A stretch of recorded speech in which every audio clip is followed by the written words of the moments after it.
COVID was a test of America's resolve, and we the people, we failed. Kristi Noem, Governor of South Dakota, in April of 23, she spoke at the NRA Leadership Conference, and she spoke these words. Listen carefully. This is so powerful. I was shocked at how quickly people gave up their freedoms. Politicians closed churches, so people willingly gave up their freedom of religion. Politicians said you couldn't gather in groups. People willingly gave up their freedom of assembly. Politicians worked with social media companies to stifle dissent, so people willingly gave up their freedom of speech. My friends, we should not so easily relinquish our God-given rights. And today, more than ever, we must stand firm and stand united against the tyranny that's emanating from the very halls of the White House, where in January of 2021, the left cried out insurrection. And they did that as a way to steal the narrative. But soon, when all the facts are revealed, the American people will forever be vigilant, recognizing that the very people who we trusted with our lives, basically, the very government that was charged with our protection was working to undermine us. And the country that we all know and love was being sold down the river by our own politicians. But truth is being revealed every day. But it's coming out in kind of a drip format. And I believe that's done purposely because the entrenched political system, they know that the American people, that we have a short memory span. So the longer they drag out the truth being revealed, people won't have an opportunity to put it all together. And that's why there's people like me out there who decided to spend our time and our money making this kind of information available because the media, they're not doing their job. We all know that most of the time, Americans don't want to do the hard work that's necessary in order to dig out and find the truth. But me, I love doing this, mainly because I'm a little crazy, but I believe that with your help, we can get enough followers and enough subscribers that we can even make a greater impact for positive in our nation. Because what's happening right now, let's face it, it's not being covered. It's not being covered by the news. There's so much junk and so much misinformation out there that it could be frustrating. But again, even that is purposeful. I mean, they do it all on purpose. Because the amount of money being made today by those people who are actually charged with our protection and with our security, it's unbelievable. Politicians are making money hand over fist. And where's the accountability? There really isn't any. I mean, when our so-called president is proven corrupt, there's been proven bribery, there's been proven collusion, proven money laundering, and basically there's no media coverage about it whatsoever. We got the majority of the Democrat voters getting their news from places like MSNBC, CBS, ABC, CNN, NBC, and they never even think of watching something a little bit different, like maybe Newsmax or maybe getting information from a right side podcast.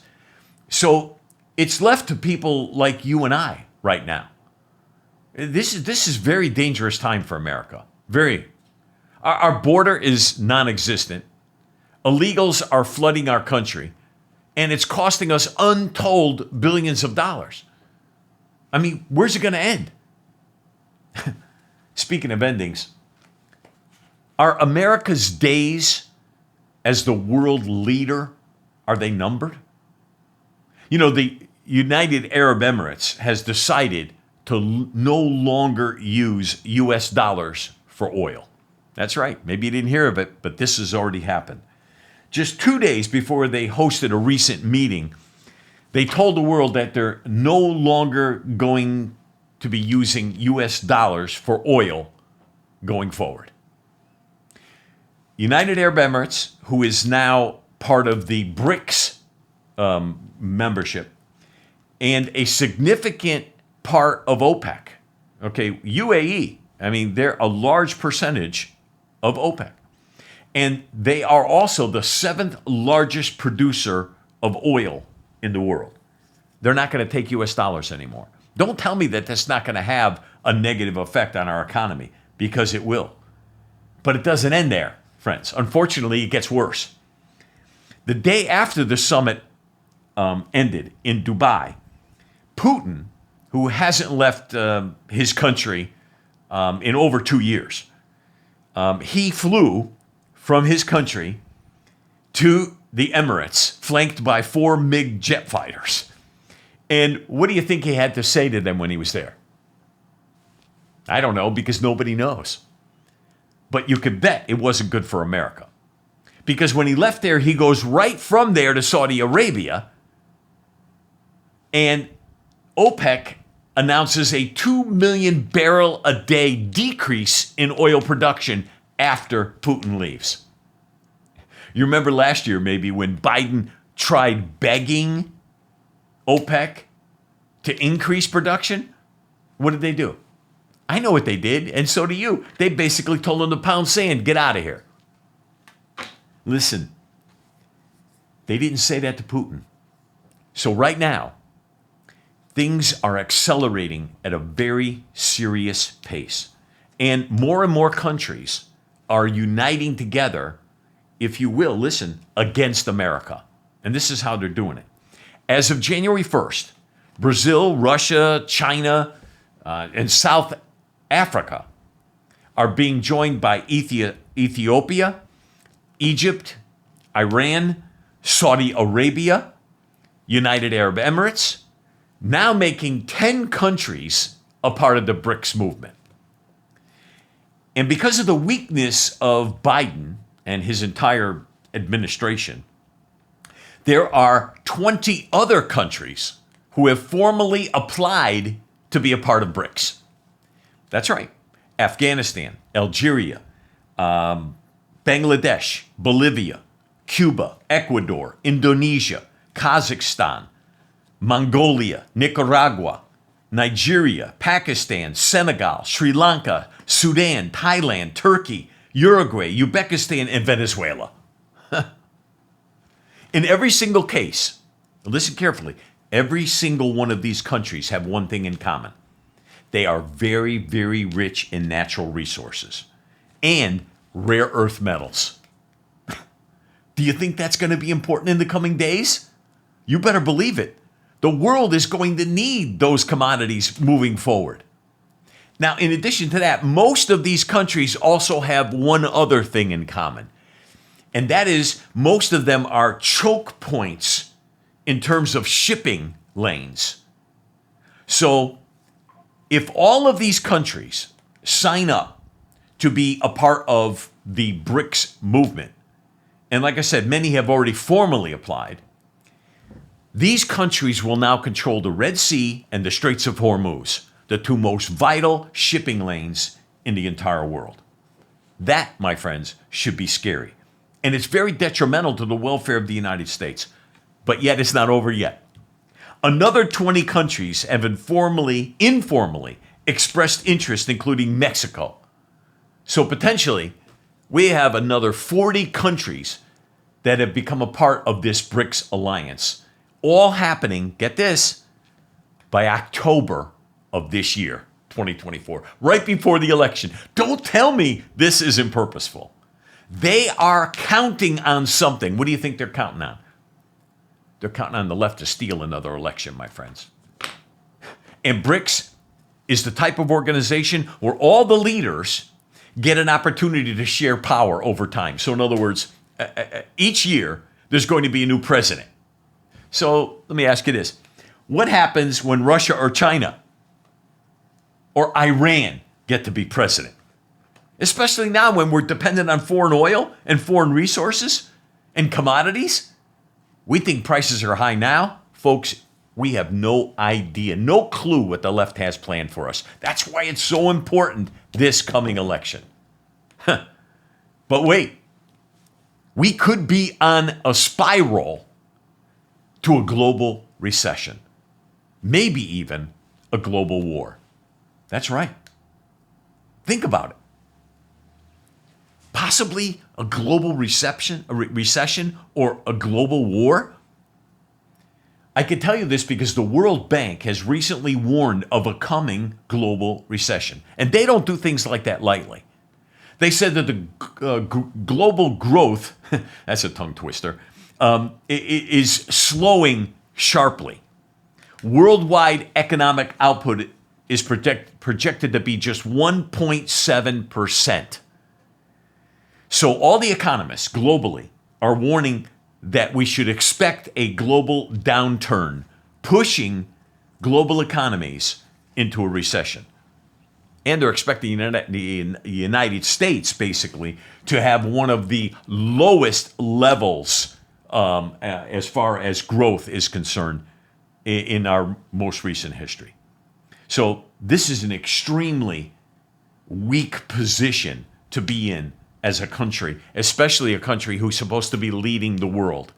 So the question is there going to be a global recession, or are we going to be in a war? Because where is all this leading to? Recently, the Pentagon sent two of our Navy's most powerful warships to the Mediterranean. Now, 12,000 troops to the region in order to prevent a possible incursion. Yeah, right, war, you mean. But their plan is not working. We got Syria launched rocket attacks against Israel. We got the Lebanese militant group Hezbollah. They've already exchanged fire with, who do you think? Israel. The Iranian president recently said this. This just blows my mind that we allowed this guy to talk like this. He said, the time was running out to reach a political solution to the Israeli-Gaza conflict. And he warned of the possibility of expanding the scope of the war to other fronts. That's serious, my friends.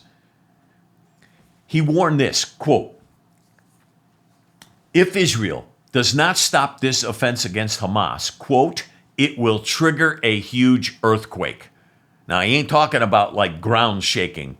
He's talking about something else.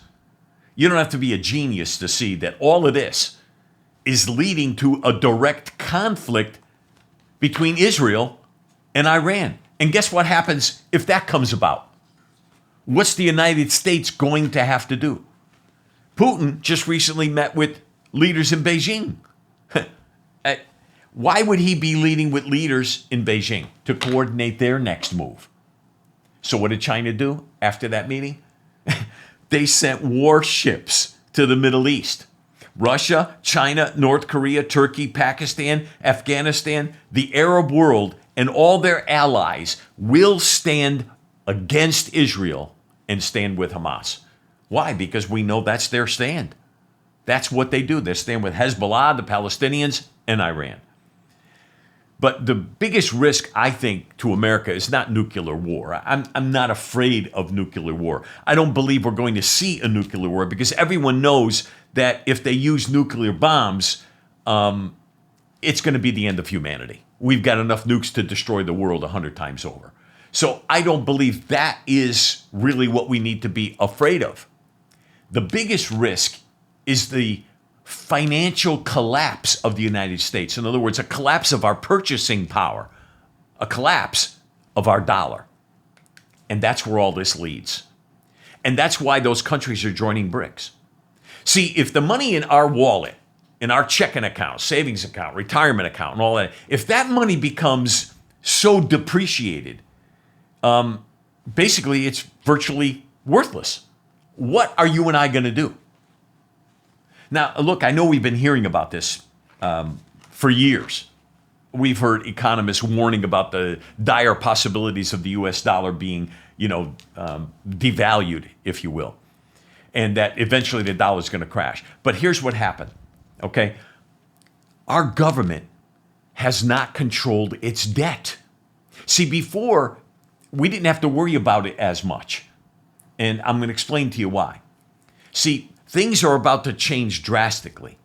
because this time, it's not just about how much debt we have. There's something much more troubling happening behind the scenes. And what's happening behind the scenes is the interest rate. See, in fact, I recently looked at some very critical information. And this information is issued by the U.S. Treasury Department. Right now, as we're speaking, there is an unprecedented event happening in Washington, D.C. And this event, I believe, can help trigger the devaluation of the U.S. dollar, possibly even the collapse of the U.S. dollar. Now, listen carefully to what I'm about to say. This is extremely important that you understand this clearly. Here it is. Early in 22, when the U.S. government froze all the dollar reserves of Russia's central bank, you might remember they did that, and we did it in retaliation to the Ukraine war. These were U.S. dollars, okay, but they were owned by the Russian central bank and the Russian people. But our government had the ability to freeze those U.S. dollars because they were held in U.S. dollars, okay? Think about this for a second. They can use that same power to freeze U.S. dollars against us, we the people. If they could use it against another government, why couldn't they freeze U.S. dollars of American people? They can. This is something that, see, we don't see as a possibility because we think, well, now they'll never do that against our own people. My friends, January 6th happened, and that was all planned against their own people. We have our people locked up in jail without even a hearing, without bail. So many countries right now are afraid. And they're afraid because they know of the weakness of this old man sitting in the White House. That's why 19 countries have already announced their plans to dump the US dollar and join BRICS. This is unprecedented. Never in the history of the United States have we seen this happen. All of these countries are going to be trading in their currencies and in, guess which currency they're going to be using most? Come on. Chinese money. Yeah, the yuan. That's right. China's currency. Now, I'm not talking about small little countries in the middle of nowhere. I'm not talking about some obscure country. I am talking about some of the largest countries in the world, like Russia, China, India, two of the biggest economies in South America, Brazil and Argentina, Saudi Arabia, largest producer of oil, and even France. These are all going to be using anything but the United States dollar going forward. So this is what's called de-dollarization. De-dollarization. And it's a trend that is not going to slow down. And if Biden is reelected to office, we are in serious trouble because it will accelerate at warp speed in order to bring them closer and closer to their global plans. Right now, we've got countries around the world losing trust in the US dollar. And I can't really blame them. I want you to take a look at this. This is significant. Look at what you're looking at on your screen is a picture of the US dollar debt and how it is going up. We are now at $33 trillion. That's bigger than the size of our entire economy. Think about it. Now, from 2008 until 2021, this out-of-control debt wasn't a very big problem because interest rates were near zero. But recently, since late 2022, early 23, Biden and his administration, interest rates have skyrocketed. And they are now at the highest level in the past 20 years. As a result, our expenses have increased dramatically because we have to pay interest on the debt. Look at this next chart. So you could see from that The problem is just not the amount of debt that we have, but the big problem is the interest payments that we must make on the debt. As a result of this, America is in a very dangerous position. Soon, we could be spending more than half of our total gross income in the United States just on interest payments. If you don't think that's a big deal, folks, it is. Can you see why everyone is losing trust in the US dollar? We're basically bankrupt. And you might already know this, but the US dollar is not backed by anything anymore. It's not backed by gold. It's not backed by silver. It says if you turn over a dollar bill or 100 or 20, 50, whatever, that it's basically a note. It's backed by the good faith of the US government, the US Treasury. So, my friends, Biden is a laughing stock throughout the world. America's in serious trouble. They don't want to use our dollars. The Chinese media is predicting a catastrophe. And normally I wouldn't pay attention to Chinese media, but China is one of the largest holders of U.S. debt. Now add that on top of a possible world war or multiple incursions in the Middle East and in Europe. The result is going to be catastrophic, my friends. Catastrophic to the United States, to you and I, to our pocketbooks, to our way of life. Congress has already approved another $113 billion in aid to Ukraine, plus $100 million to Israel, which I believe we need to do. Then we can also possibly get into a war with China because we know that they're at least on course to take back Taiwan. Recent elections there in Taiwan didn't go the way China wanted them to go. This is going to be a huge problem. And that's going to cost us even more money. Xi Jinping says he's prepared for war.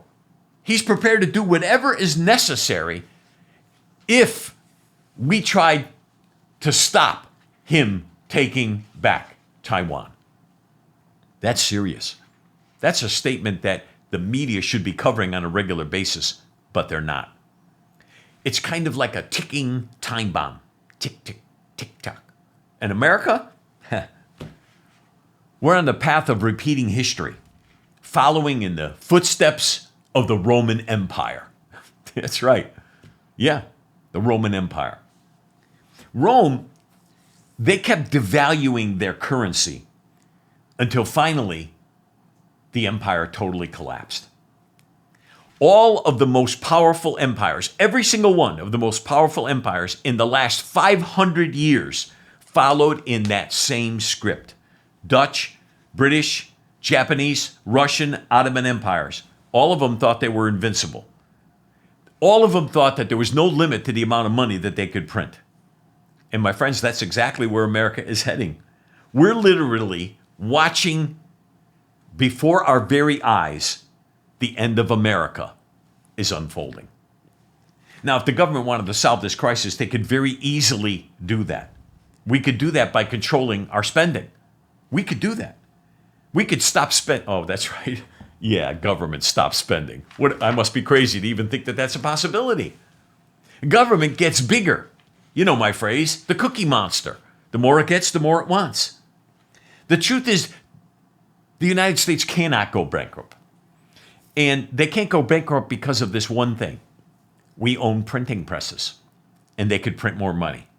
Oh, they have a fancy name for it, quantitative easing, but basically it means they could just keep printing more money to get themselves out of trouble. And we know how to do it. We're very good at printing money. And that is exactly what's going to happen. They're going to have to print more money to get us out of debt. Now, let me go back to, I told you what was happening. This month already started in Washington, D.C. From 2008 till 2021, interest rates were close to zero. Like I said, we almost paid nothing in interest, so it really didn't matter too much. There were bonds, and as the bonds matured, we were able to pay the interest on it. It was no problem. Right now, those bonds have to be exchanged for new bonds. It's called rollover. That's the name for it on Wall Street. They have to roll over the debt. So in the coming days, started already in early January, in the coming days through February and March in the first quarter of this year, the government will have to raise more money to fund its operations. And it will do so by issuing new bonds. On your screen right now is a picture from Treasury Department of the tentative dates for each bond auction. Who's going to be buying these bonds? See, here's the problem. They have to have buyers willing to buy the bonds. But China recently announced it has cut its Treasury holdings to a 14-year low. And all of the BRICS countries have dumped $123 billion in U.S. Treasuries. And if that wasn't enough, Saudi Arabia, after meeting with Putin, not only did they agree to decrease production of oil, but they cut the U.S. Treasury holdings, their Treasury holdings, to a 6-year low. Do you think they're actually going to buy more of our debt? No, they're not going to buy more debt. They're running away from it. And this is all part of the de-dollarization trend happening right now, ever since Biden took office. In just the past few weeks, Beijing sold 10% of its entire U.S. treasuries. Over the past year, Japan dumped $116 billion. Ireland, $44 billion they dumped. Brazil, $8.6 billion. Singapore, almost $5 billion. So the U.S. government recently issued new bonds. And guess what? They did not have enough buyers. Barron's News wrote about it. Don't take my word for it. Here's a quote from Barron's News. Demand for U.S. government bonds is sinking. For that reason, in the coming weeks, I believe the Treasury won't find enough buyers because everyone is losing trust in the U.S. dollar, end quote. That's a serious quote from Barron's. They're talking about a head financial newspaper here. My friends, when this happens, and the Federal Reserve is stuck in a position that the only alternative is to print more money, they will print more money. And I'm not the only one saying this. Believe me, people on Wall Street everywhere are saying the same thing.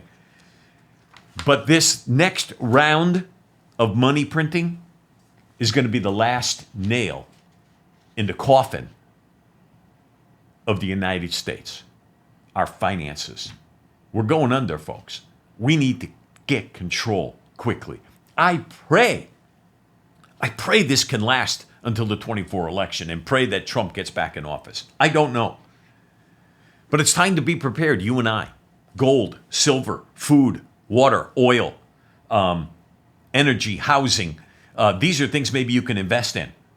Because I don't know what else is going to be worth anything. If you're younger, maybe you could take chances on other things. But let me tell you something right now. You've got to have something that you could fall back on. And don't doubt me on this, folks.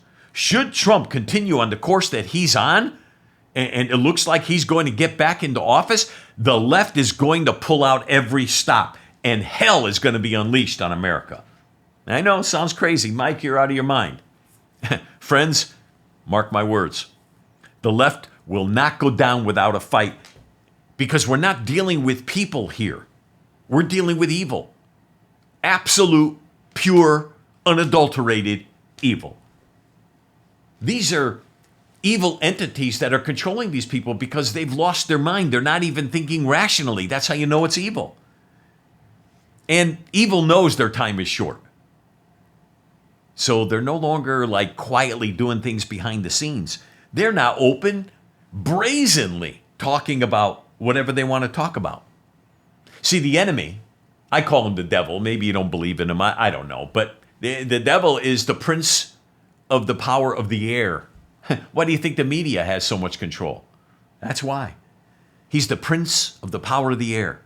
He controls the media. And whoever controls the media controls the minds and the will of people. That's why we need to be awakened to the truth. It's time to be ready. It's time to be prepared. And for the sake of America and for your family and mine, tell everyone to vote in the coming elections. This is going to be, I believe, with all my heart, our last opportunity for a temporary reprieve. One last chance to allow truth, justice, and the American way to prevail not just in America, but even around the world. Friends, in the midst of all of this, I got peace. I do. I know you see me, I get a little emotional. I get carried away. I can't help it because I do love this country that much. But I have peace because 41 years ago, I turned my life over to God. I gave my life to Jesus, the Savior of the world. I believe in him. As much as I love Trump, he's not my Savior. He's not your Savior. He's not America's Savior. But I do believe that God has raised him up for a time such as this. Speaking of time, isn't it time for Trump to pick his vice president pick? Isn't it? You heard me earlier. I used a quote from a strong governor. And what was said was, I was shocked at how quickly people gave up their freedoms. Politicians closed churches so people willingly gave up religion, their religion. Politicians said you couldn't gather in groups so people willingly gave up their freedom of assembly. Politicians worked with social media companies to stifle dissent, and people willingly gave up their freedom of speech. What a speech. What a woman. What a governor. She'd make a great vice presidential pick. That's my opinion. I don't know what Trump is going to do. I have no idea. But I think she'd be the best pick ever. Tell me your choice, why don't you? Speaking of choice, thanks for choosing to watch this show. Listen to what we have to say.